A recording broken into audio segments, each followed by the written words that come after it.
I don't think that there's a security threat to the United States other than nuclear war, which is possible. And this is one of the reasons why all wars of major powers should be stopped. Hmm. But there is no other threat other than the fact that the American people are sick of this.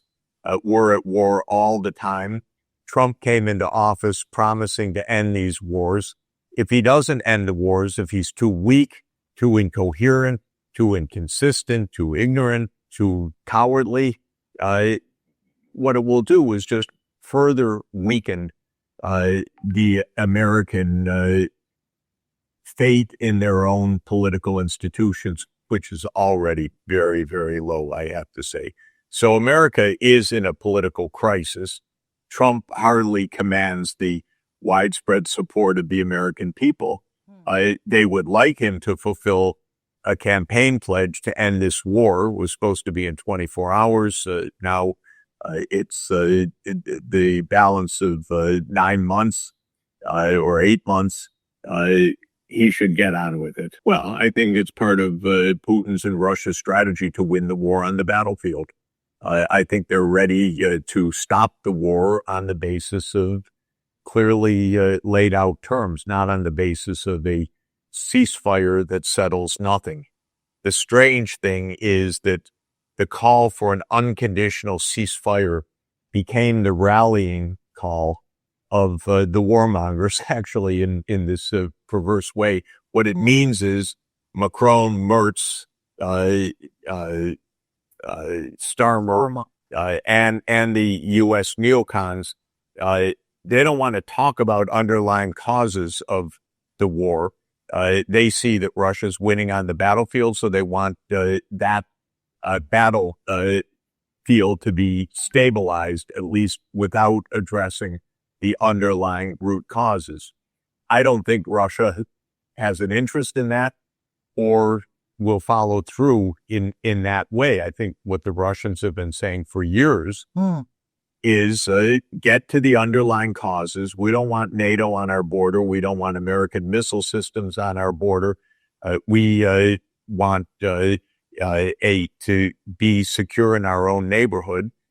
Give us that, and then the war stops. So that's, I think, the difference of view right now. And my guess is that if the U.S. doesn't deliver on something more fundamental about the causes of the war, Russia will continue its war effort and will continue to win. I've always believed that Russia is right in this. I know, of course, through extensive history, that the United States promised no eastward enlargement of NATO all the way back in 1990 and then cheated on that promise after 1992. So this is condition number one. Condition number two is about territories. And there, Russia has made clear claims for about 20% of Ukraine's territory in 4 regions or oblasts, plus Crimea. And whether and how there's a basis for compromise, that is part of the negotiation. And then the third is the security arrangements that would follow.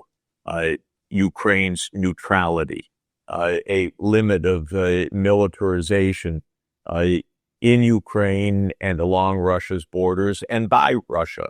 So some kind of security arrangement that would follow. These are the 3 main conditions for ending this war.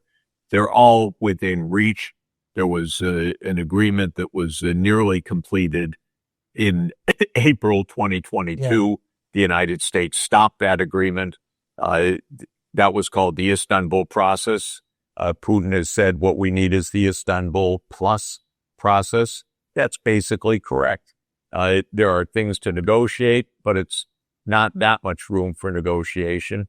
And ending the war on the basis of no NATO enlargement, Ukrainian neutrality, and some territorial changes is perfectly plausible. would be good for Ukraine, good for the United States, good for Europe, and should proceed.